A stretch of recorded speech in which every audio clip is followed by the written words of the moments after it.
Set 1 822 HV। प्रश्न number 1 से लेकर 20 तक पिछले वीडियो में हमने हल किया है। आज 21 नंबर प्रश्न से हल करेंगे।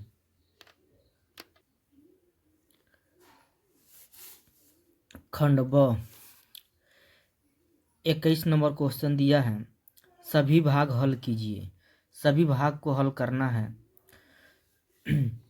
क नंबर दिया है, एक घन का आयतन 13 से 31 सेमी क्यूब है, इसकी प्रत्येक भुजा ज्ञात कीजिए। तो इसको हम हल करेंगे तो हमको भुजा ज्ञात करना है। तो सबसे पहले जो दिया उसको हम लिख लेंगे।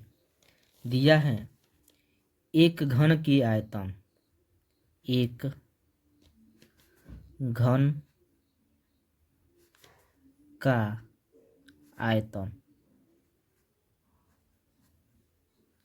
एक घन का आयतन 1331 दिया है तो 1331 लिखेंगे। सेमी क्यूब,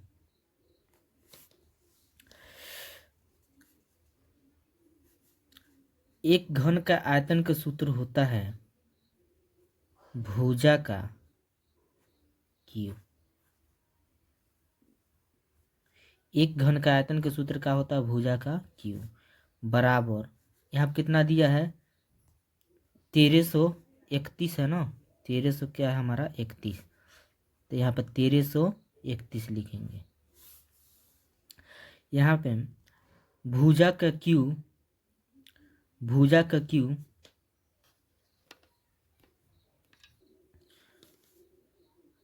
भुजा का क्यूब को उतार देंगे। यहाँ पे 1331 को हम लिख सकते हैं 11 का क्यूब, यानी 11 का घनमूल करेंगे तो 1331 आएगा हमारा। यानी 3 से 3 हमारा क्या हो जाएगा, कट जाएगा, तो भुजा बराबर हो जाएगा 11। यही आंसर हो जाएगा।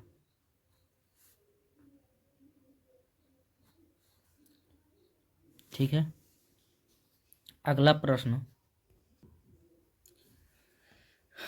ख नंबर, यदि द्विघात समीकरण x² + 3x - p = 0 का एक मूल 2 हो तो p का मान ज्ञात कीजिए। यानी एक मूल दिया हुआ है 2, यानी x के मान कितना दिया है 2।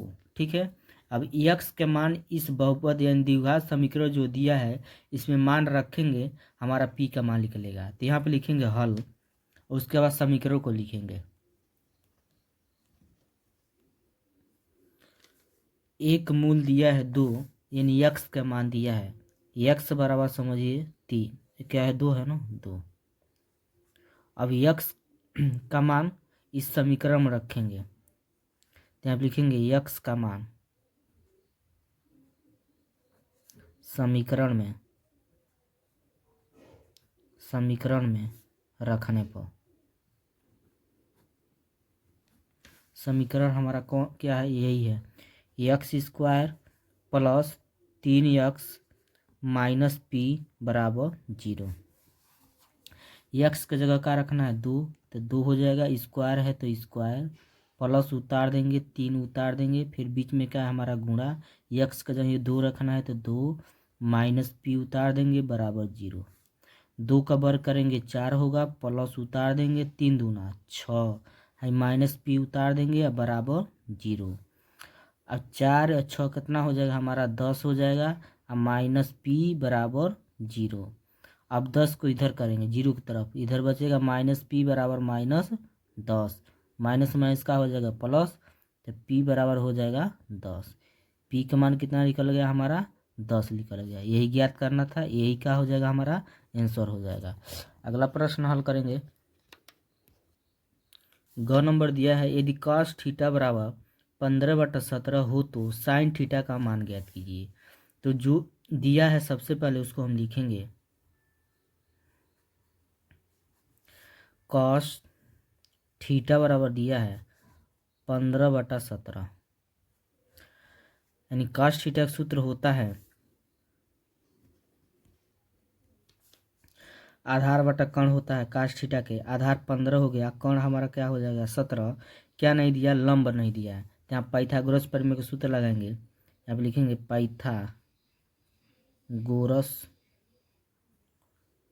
पाइथागोरस प्रमेय से लंब का वर्ग बराबर कर्ण का वर्ग माइनस आधार का वर्ग। लंब का वर्ग उतार देंगे बराबर कर्ण कितना दिया है हमारा 17 दिया है तो 17, स्क्वायर है तो स्क्वायर, माइनस आधार कितना दिया है 15 तो 15, स्क्वायर है तो स्क्वायर। फिर लंब स्क्वायर उतार देंगे बराबर, अब 17 का वर्ग करेंगे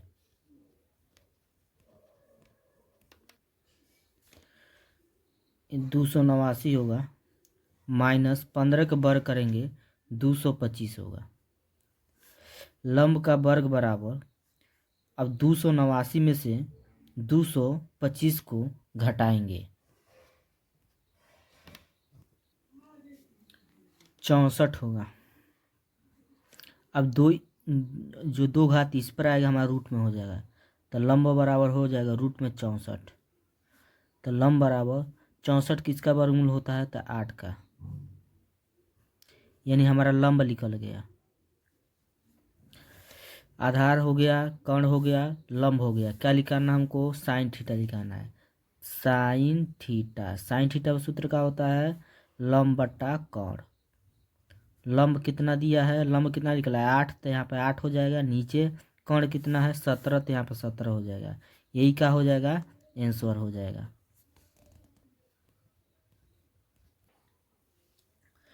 अगला दिया घ नंबर निम्नलिखित बारंबारता सारणी का माध्य ज्ञात कीजिए। माध्य निकालना है, वर्ग अंतराल दिया हुआ है, बारंबारता दिया है। तो सबसे पहले हम लिखेंगे वर्ग अंतराल, उसके बाद बारंबारता, उसके बाद मध्य बिंदु, उसके बाद यफ गुणे यक्स। तब हम सूत्र लगाएंगे माध्य का, उसके बाद मान रखेंगे, भाग देंगे, आंसर आएगा। तो सबसे पहले जो हम तो सारणी पहले बनाएंगे, कॉलम बनाएंगे, उसके बाद से कॉलम बना लिए। एक में लिखेंगे वर्ग अंतराल, बारंबारता, मध्य बिंदु, यफ गुणे यक्स। वर्ग अंतराल लिख लिए, अब बारंबारता लिखेंगे। एक दिया है पहला, 1 2 6 8 3। अब मध्य बिंदु निकालेंगे। मध्य बिंदु यक्स से प्रदर्शित करते हैं। मध्य बिंदु कैसे निकलता है, जो वर्ग अंतराल दिया रहता है उसको जोड़ के आधा करते हैं। 0 और 2 जोड़ेंगे तो क्या होगा, 2 होगा, और 2 का आधा कितना होगा, 1 होगा। 4 2 6, 6 का आधा कितना होगा, 3, 6 4 10, 10 का आधा कितना होगा, 5। और यहाँ पर 8 और 6 14, 14 का आधा 7, 10 8 18, 18 का आधा 9। अब हम यफ इंटू यक्स यानी यफ बारंबारता वाला लाइन को और मध्य बिंदु को एक साथ गुणा करेंगे। एक का नाम कितना होगा, 1 हो जाएगा, और 2 तिहाई 6 हो जाएगा, और 6 पच्चे 30 हो जाएगा, 8 सत्ते 56 हो जाएगा, और 3 नवा 27 हो जाएगा।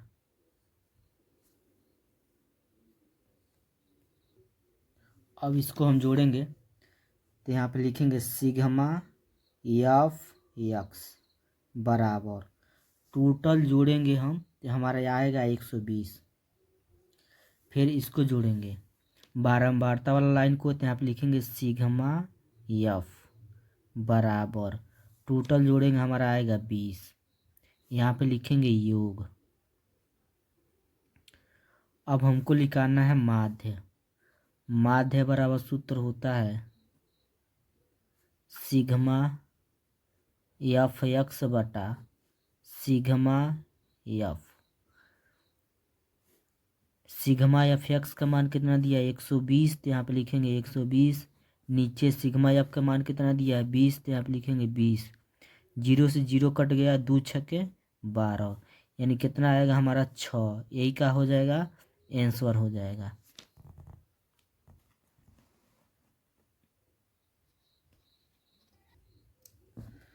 अंगा वाला दिया बिंदु -3, 10 और 5, 4 को मिलाने वाले रेखाखंड के मध्य बिंदु के निर्देशांक ज्ञात कीजिए। तो सबसे पहले जो निर्देशांक हमारा दिया है, दो बिंदु जो दिया है उसको हम लिखेंगे, दो बिंदु उसको लिखेंगे।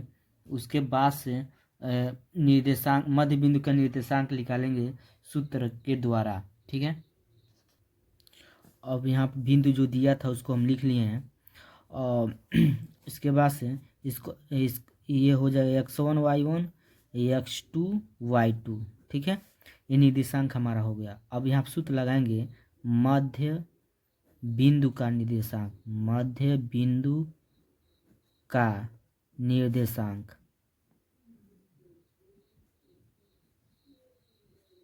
मध्य बिंदु का निर्देशांक का सूत्र होता है x1 + x2 बटा 2 फिर कामा y1 + y2 बटा 2 कोष्टक बंद। ये हमारा सूत्र होगा, इसी मान रखेंगे।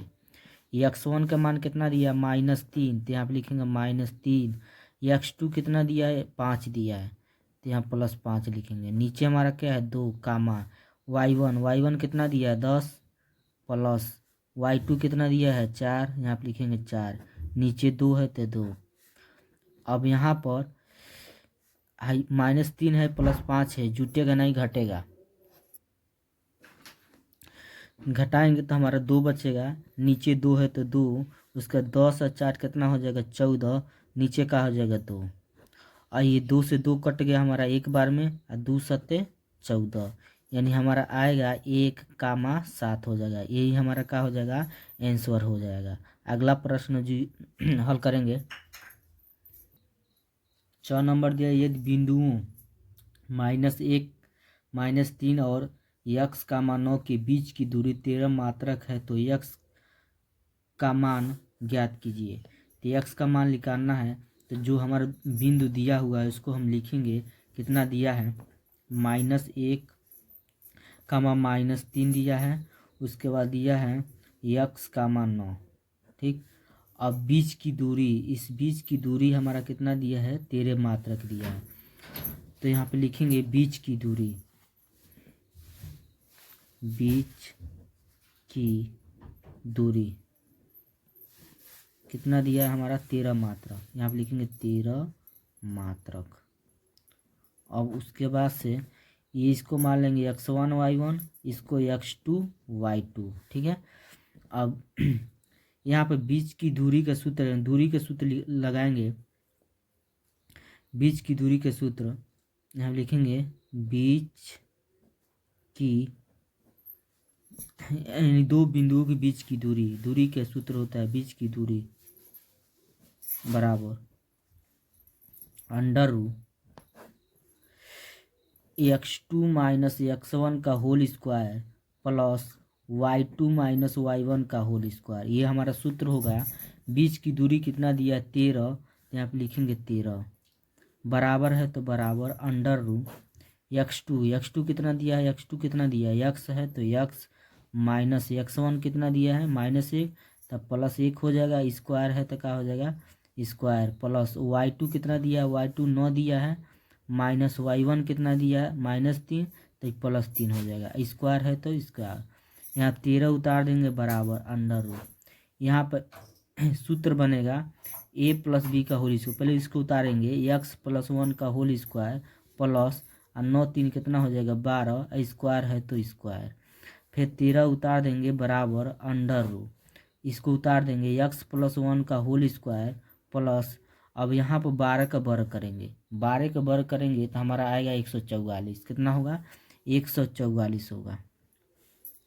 अब दोनों पक्षों में वर्ग करेंगे, दोनों यहाँ पे लिखेंगे दोनों पक्षों का वर्ग करने पर, जब वर्ग करेंगे तो इस पर हमारा कितना होगा 13 पर को घात हो जाएगा, 2 घात वर्ग हो जाएगा बराबर, और वर्ग से करनी का हो जाएगा हमारा हट जाएगा। यहाँ बचेगा x + 1 का होल स्क्वायर और प्लस 144, यहाँ पे 144 लिखा उतार देंगे, ठीक है।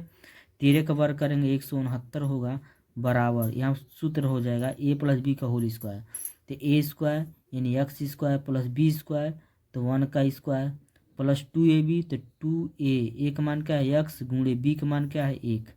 सूत्र तोड़ दिया हम। प्लस ये यहाँ पे 144, यहाँ पे लिखेंगे 144, 169 उतार देंगे बराबर एक्स स्क्वायर उतार देंगे प्लस 1 का वर्ग करेंगे 1, और प्लस 2 को गुणा एक्स में करेंगे 2x, 2x को गुणा 1 में करेंगे 2x, प्लस 144 उतार देंगे।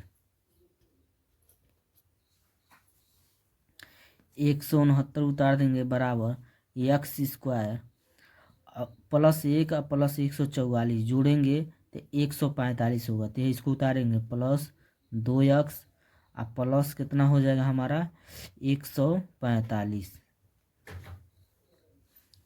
अब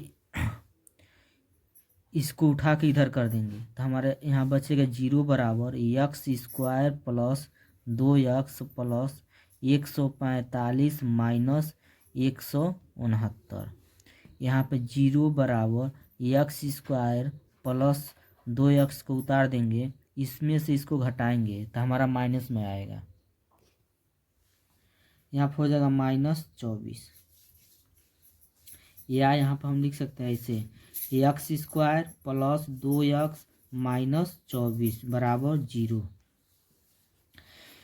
अब इसका हम निकालेंगे, गुणनखंड करेंगे तो गुणा के लिए 24 चाहिए, जोड़े घटाओ का चाहिए 2 चाहिए। वो संख्या क्या है, यहाँ पे एक्स स्क्वायर उतार देंगे।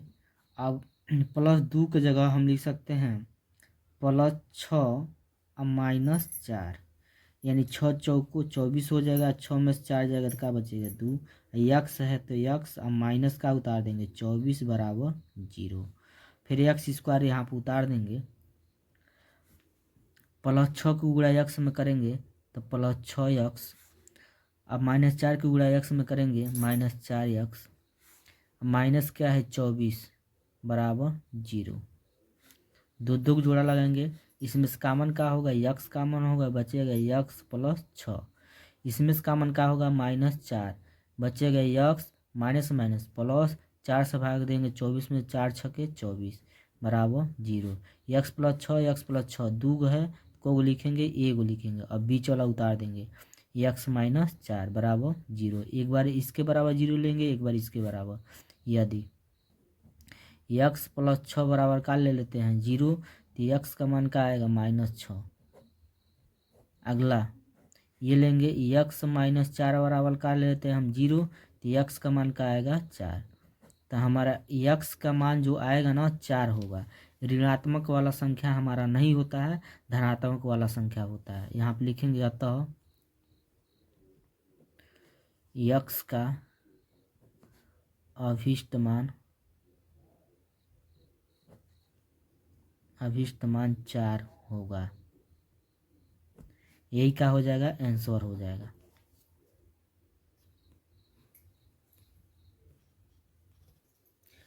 बाईस नंबर प्रश्न दिया है, किन्हीं 5 भागों का हल कीजिए, यानी 5 ही क्वेश्चन का हल करना है। 6 क्वेश्चन दिया रहता है, 5 ही क्वेश्चन को इसमें हल करना रहता है, ठीक है। तो हम जितना दिया है क्वेश्चन, 6 क्वेश्चन दिया है, 6 क्वेश्चन का हल करेंगे, ठीक है। लेकिन जब परीक्षा होगा, परीक्षा में यदि जितना कहा रहेगा उतना ही आप लोग हल करिएगा।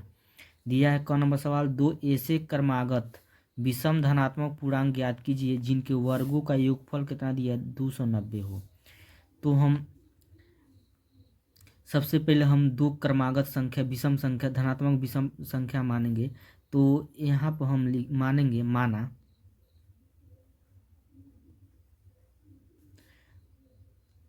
2 क्रमागत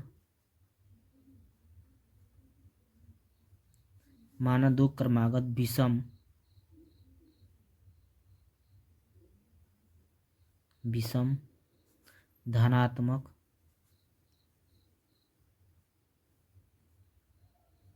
पूर्णांक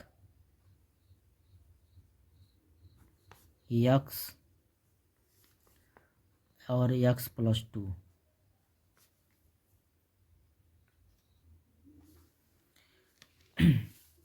दो क्रमागत विषम धनात्मक पूर्णांक क्या मानेंगे, x और x प्लस 2, ठीक है। उसके बाद से अब प्रश्न के अनुसार चलेंगे। आप लिखेंगे प्रश्नानुसार। प्रश्न में क्या कहा है? जिनके वर्गों का योगफल कितना दिया है? 290। यानी इन दोनों को वर्गों का योगफल कितना दिया है? 290। तो यहाँ पर यक्स और क्या है? यक्स प्लस 2, इनके वर्गों का योगफल। तो यानी इस पर भी वर्ग होगा, इस पर भी वर्ग। योगफल का है तो बीच में प्लस हो जाएगा। कितना दिया है? 290। तो बराबर लिखेंगे 290। एक्स स्क्वायर उतार देंगे, प्लस उतार देंगे, यहाँ सूत्र बनेगा ए प्लस बी का होल स्क्वायर। तो ए स्क्वायर हो जाएगा, प्लस बी स्क्वायर के जगह 2 दिया है तो 2 स्क्वायर हो जाएगा। A square plus B square plus 2ab। तो 2 गुणे ए का मान क्या है? एक्स, गुणे बी का मान क्या दिया है? 2, बराबर 290 है। तो यहाँ पर 290 उतार देंगे। एक्स स्क्वायर उतार देंगे, प्लस एक्स स्क्वायर उतार देंगे, प्लस 2 का वर्ग करेंगे तो क्या होगा? 4, प्लस अब यहाँ से लेके यहाँ तक एक साथ गुणा करेंगे तो 2 को गुणा एक्स में करेंगे 2x, 2x को गुणा 2 में करेंगे 4x, बराबर हो जाएगा 290। एक्स स्क्वायर 2 एक्स स्क्वायर हो जाएगा, जोड़ेंगे तो ठीक है। उसके बाद यहाँ पर प्लस 4x को उतार देंगे, फिर यहाँ पर प्लस 4 उतार देंगे और 290 के इधर लाएंगे तो माइनस में 290 होगा। अब बराबर क्या हो जाएगा? हमारा 0 हो जाएगा। अब यहाँ पे 2x स्क्वायर को उतार देंगे। अब यहाँ पर प्लस क्या है हमारा? 4x को उतार देंगे। अब प्लस 4 है, यहाँ माइनस 290 जुटेगा नहीं, घटेगा। तो घटेगा तो हमारा कितना होगा? यहाँ पर होगा माइनस में 286, बराबर क्या हो जाएगा? 0। इस दो से इसमें भी भाग चला जाएगा, 2 से इसमें भाग चला जाएगा। यहाँ पर लिख सकते हैं 2 से भाग करने पर, 2 से क्या करने पर? भाग करने पर। तो हम 2 से भाग कर देंगे, क्या बचेगा? यहाँ पे एक्स स्क्वायर प्लस 2 दूना 4, तो 2x हो जाएगा, माइनस 2 एकरम 2, 2 चौको 8, 2 तिहाई 6, बराबर 0। अब हम यहाँ पर देख रहे हैं कि गुणा करने पर 143 चाहिए, जोड़े घटाले का चाहिए हमारा 2 चाहिए।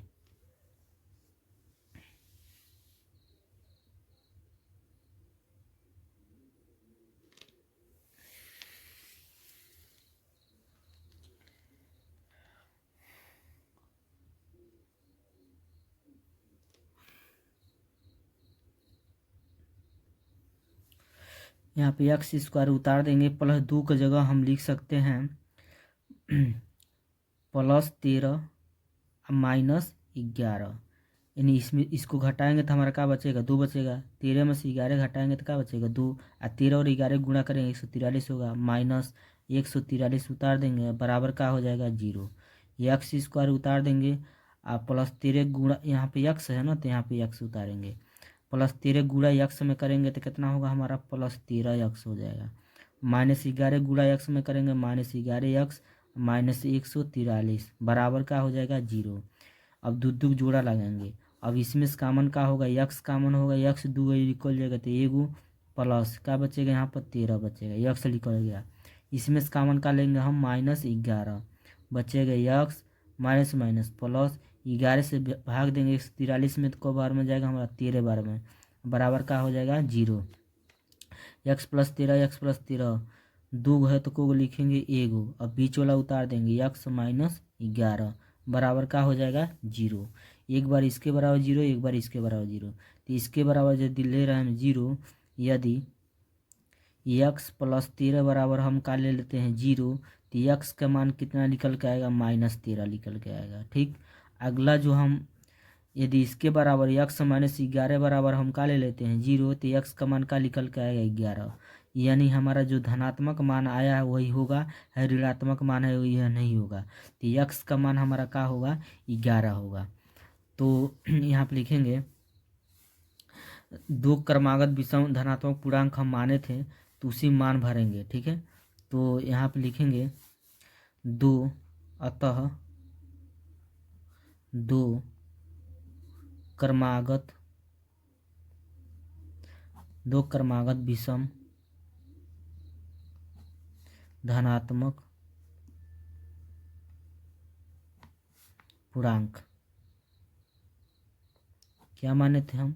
यक्स माने थे ना, तो यक्स का मान कितना निकला? 11, और फिर यहाँ पे x+2 माने थे तो 11 और 2 जोड़ देंगे, x का मान 11 और 2 जोड़ देंगे तो 11 और 2 11 12 11 12 13 13 हो जाएगा, और 11 और 13 है आंसर, यही क्या हो जाएगा हमारा आंसर हो जाएगा।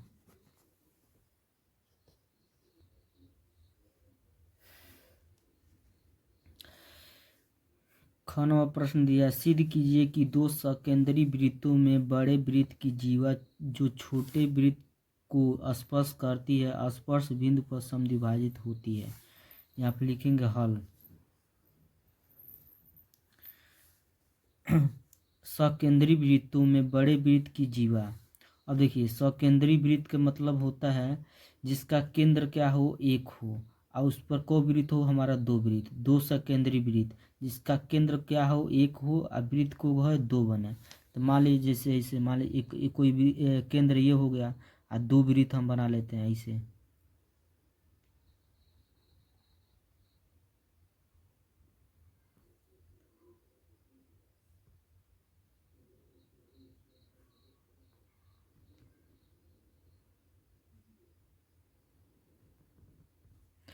देखिए ये ऊपर वाला जो हिस्सा है बड़ा गोला हो गया, बड़ा वृत्त हो गया, और नीचे वाला हिस्सा जो छोटा वृत्त हो गया।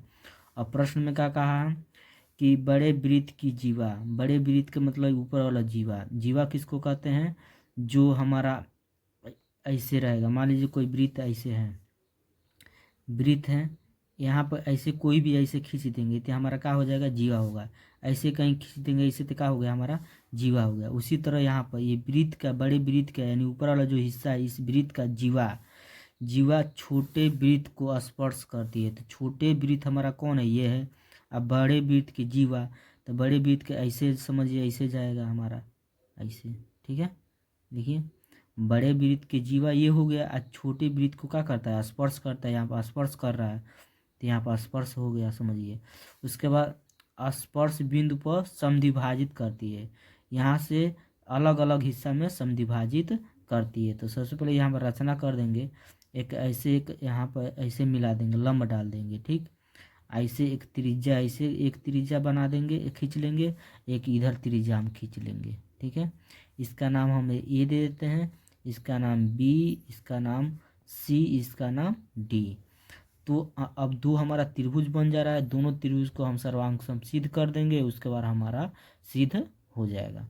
तो हम दो त्रिभुज ले लेंगे, यहाँ पर हमें दो त्रिभुज क्या है, त्रिभुज ए बी डी, त्रिभुज ए बी डी तथा त्रिभुज दूसरा का त्रिभुज क्या है A D C, A D C में पहला पहला समानता क्या है हमारा ए डी दोनों में है, ए डी हमारा क्या है दोनों में है। तो यहाँ पर हम लिख सकते हैं ए डी बराबर ए डी, ए डी बराबर ए डी क्या है हमारा दिया है।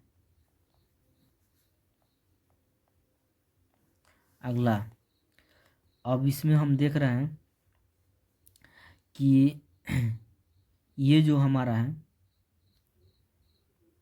ए बी और ए सी, ए भी बराबर है तो यहाँ पर लिख देंगे ए बी बराबर ए सी। तो क्यों बराबर है तो वृत्त की त्रिज्या है, तो यहाँ पर लिख देंगे त्रिज्या से, ठीक है। उसके बाद से ये हो गया। अब अगला हो जाएगा हमारा, मान लीजिए यहाँ पर इस त्रिभुज में ये वाला, इस त्रिभुज में ये वाला 90 का है, तो हम लिख सकते हैं कोण ए डी बी, कोण ए डी बी बराबर कोण A D C, A D C यहाँ पर हो जाएगा प्रत्येक कोण 90 अंश। हमारा तीन समानता हो गया, दोनों त्रिभुज का हो गया हमारा सर्वांग सम हो गया। तो यहाँ पे लिखेंगे त्रिभुज ए बी डी सर्वांग सम त्रिभुज ए डी सी, ठीक है। यस यस ए यानी भुजा भुजा कोण साइड साइड एंगल, ठीक है। तो जो हमारा बचा हुआ अवयव है वो भी क्या होगा बराबर होगा, यानी हमारा इस त्रिभुज में बी डी बराबर क्या हो जाएगा डी सी, यहाँ पर हो जाएगा बी डी बराबर डी सी। यही हमको क्या करना था सिद्ध करना था। यहाँ पर लिख देंगे सिद्ध हुआ।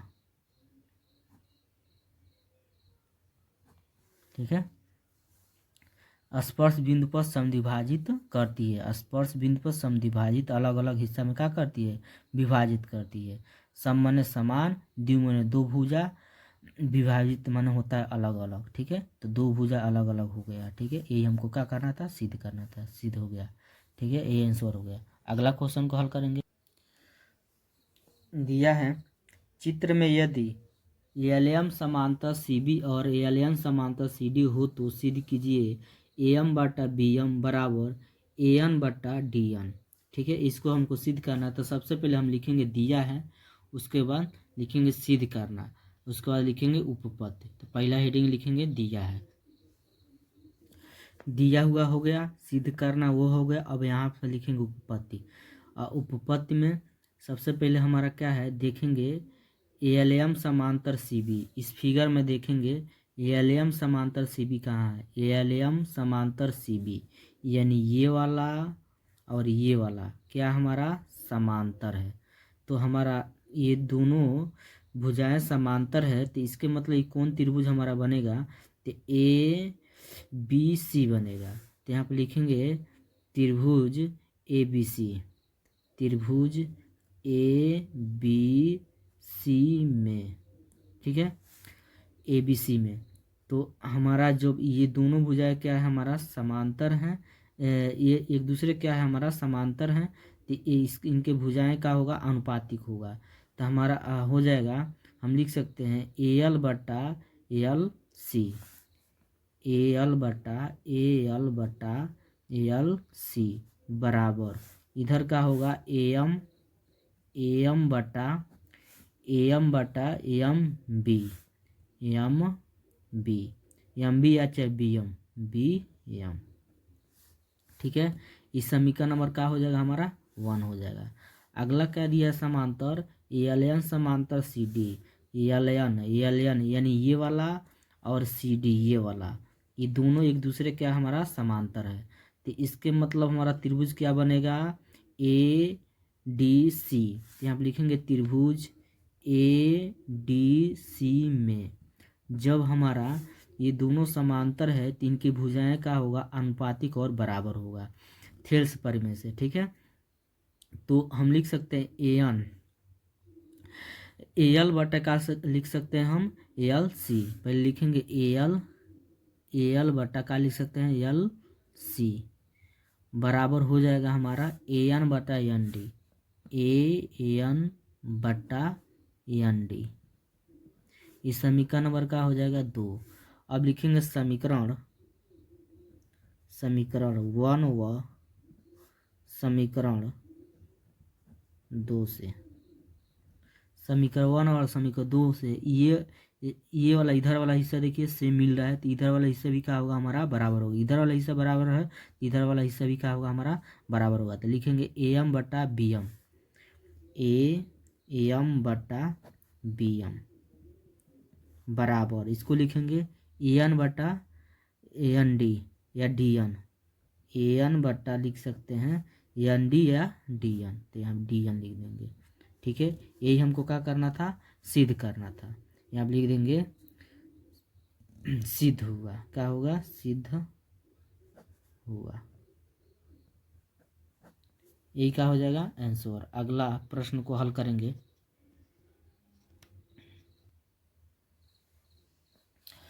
घनमदीय द्विघात बहुपद x square plus 7x plus 10 के शून्य ज्ञात कीजिए और शून्यांकों तथा गुणांकों के बीच के संबंध की सत्यता की जांच कीजिए। तो जो हमारा सबसे पहले द्विघात बहुपद दिया उसको पहले उतारेंगे, उसके बाद उसका शून्यक निकालेंगे।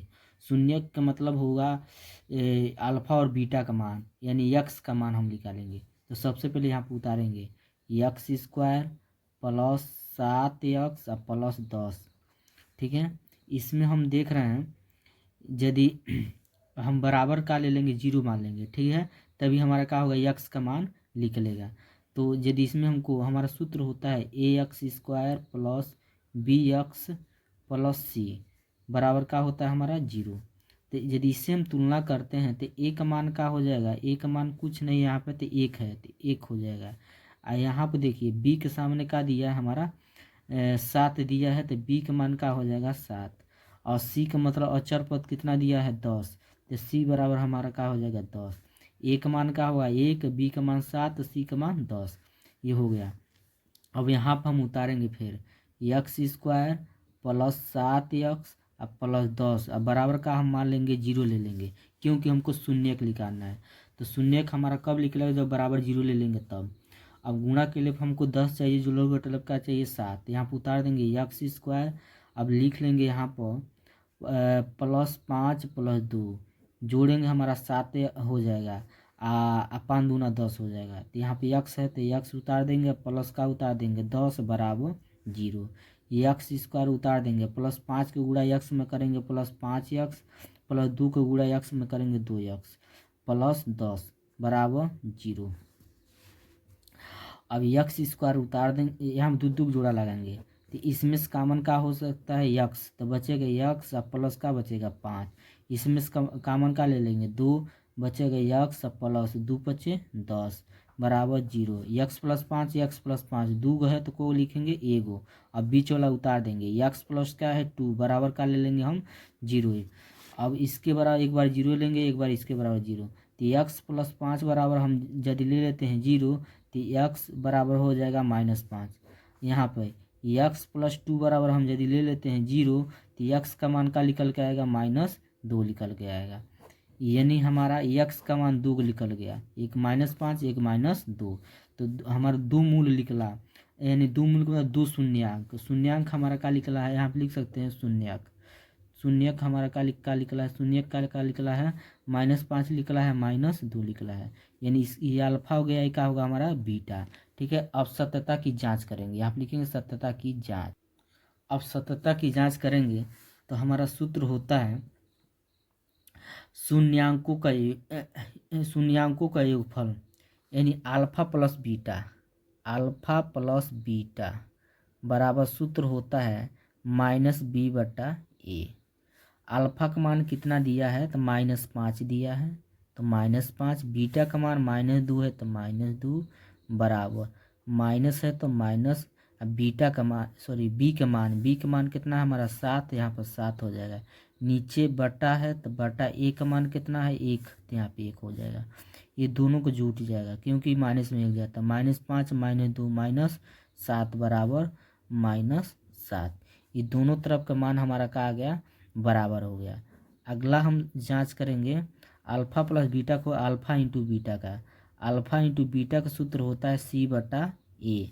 अल्फा का मान कितना दिया है -5, फिर इंटू माने होता है गुणा, बीटा का मान क्या दिया है -2 बराबर सी का मान क्या है अचर पद क्या दिया है 10, नीचे ए का मान क्या दिया है 1 हो जाएगा।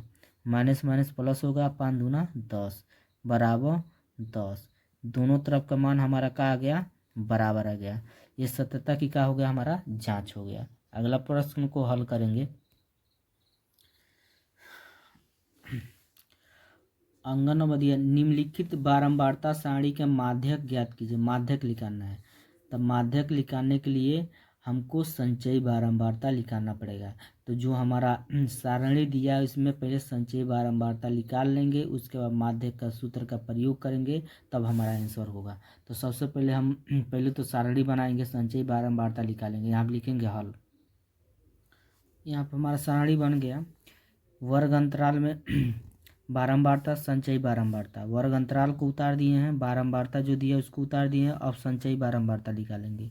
तो संचयी बारंबारता हम कैसे निकालते हैं, जो पहला दिया है बारंबारता उसको हम उतार देंगे, 2 है तो यहाँ पर 2 लिख देंगे। अब ऐसे जोड़ेंगे तिरछा, 4 और 2 जोड़ेंगे तो कितना होगा हमारा 6 होगा, और 7 और 6 जोड़ेंगे तो क्या होगा हमारा 13 हो जाएगा, और 3 और 13 जोड़ेंगे हमारा क्या होगा 16 हो जाएगा, और 2 और 16 जोड़ेंगे तो क्या होगा हमारा 18 हो जाएगा। ठीक है। संचयी बारंबारता हम निकाल लिए।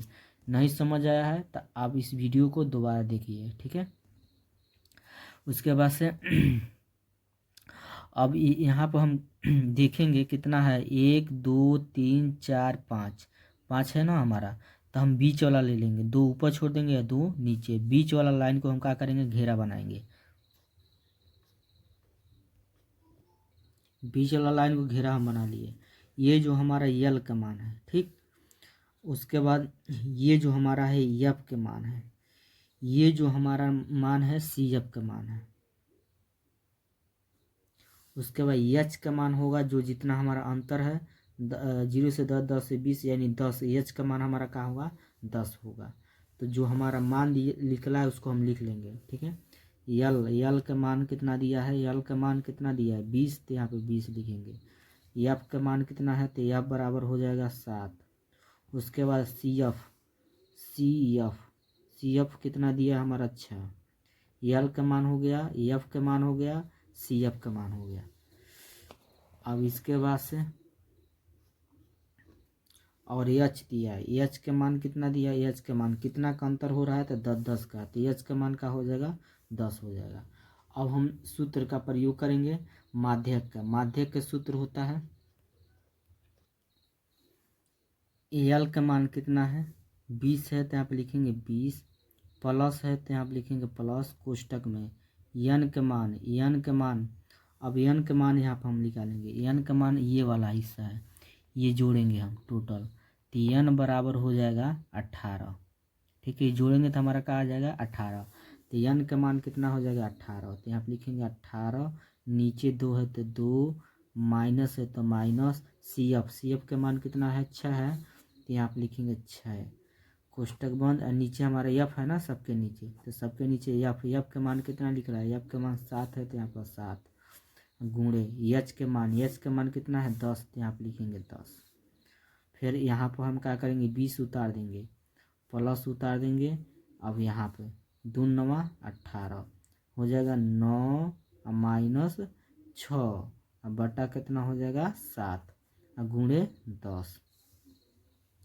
अब यहाँ पे हम क्या करेंगे, ये 20 को उतार देंगे, प्लस और 9 में से 6 को घटा देंगे, तो 9 में से 6 जाएगा तो हमारा बचेगा 3, और नीचे हमारा क्या है 7 है तो 7 लिखेंगे, और गुणे क्या है 10 है तो यहाँ पर 10 लिख देंगे। यहाँ फिर बराबर 20 उतार देंगे, प्लस उतार देंगे, 3 के गुणा 10 में करेंगे 30 होगा, नीचे 7 है तो 7 हो जाएगा, बराबर 20 उतार देंगे, प्लस 7 से भाग देंगे 30 में।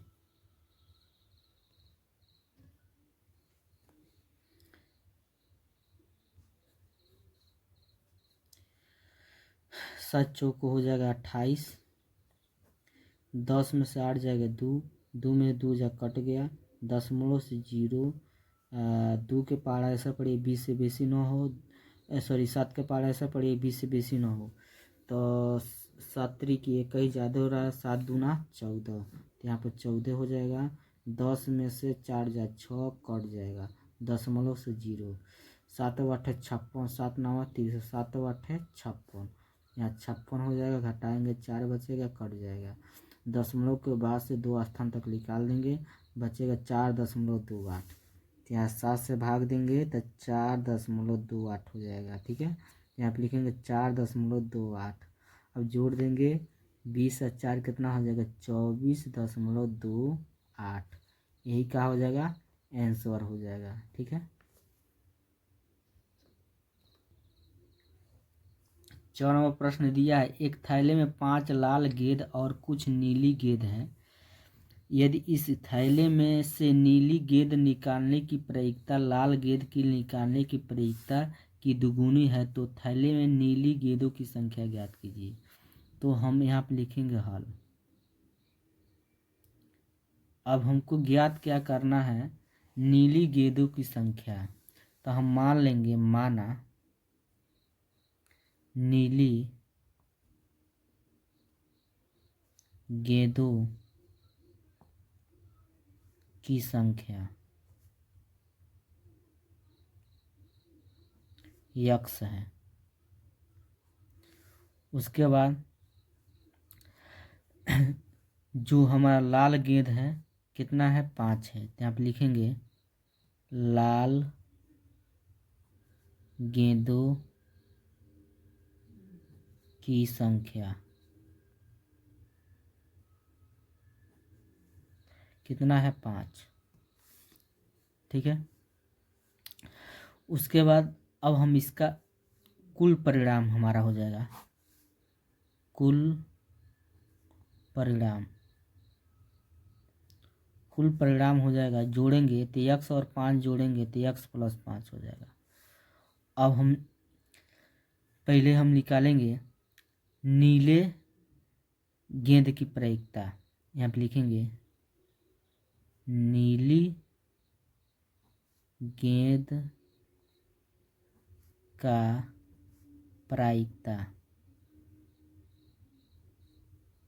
बराबर अनुकूल परिणाम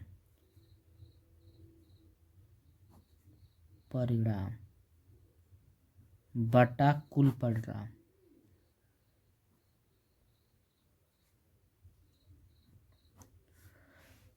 नीली गेंद यानी हम लिख सकते हैं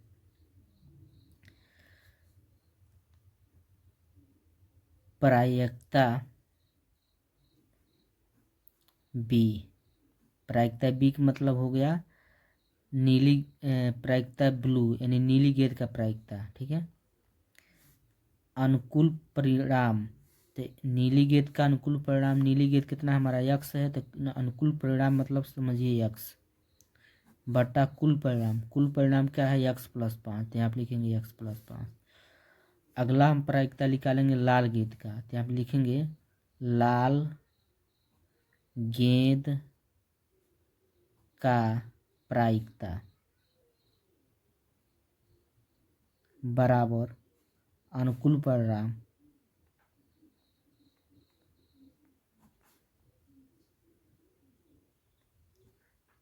बटा कुल परिणाम।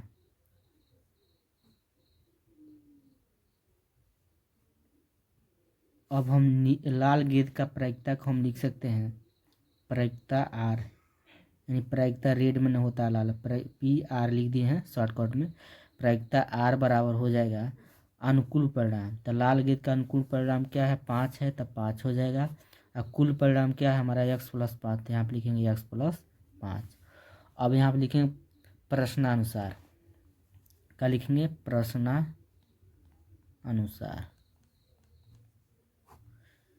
एक तरफ लिखेंगे नीली गेंद का प्रायिकता तो यानी पीबी, एक तरफ लिखेंगे लाल गेंद की प्रायिकता यानी हम लिखेंगे पी आर, ठीक है। अब प्रश्न में कहा है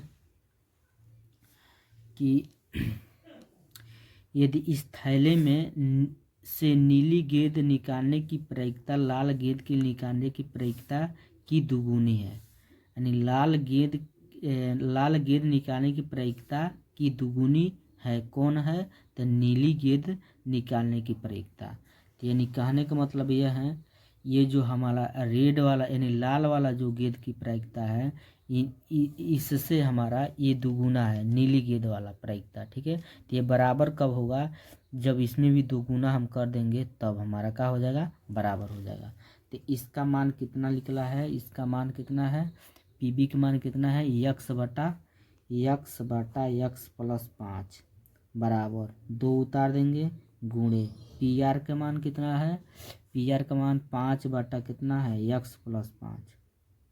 अब इसको हल करेंगे तो यक्स प्लस 5 से यक्स प्लस 5 कट जाएगा तो बचेगा यक्स बराबर 2 गुणे 5, तो यक्स बराबर कितना हो जाएगा 10, यानी यक्स का मान क्या निकल गया 10।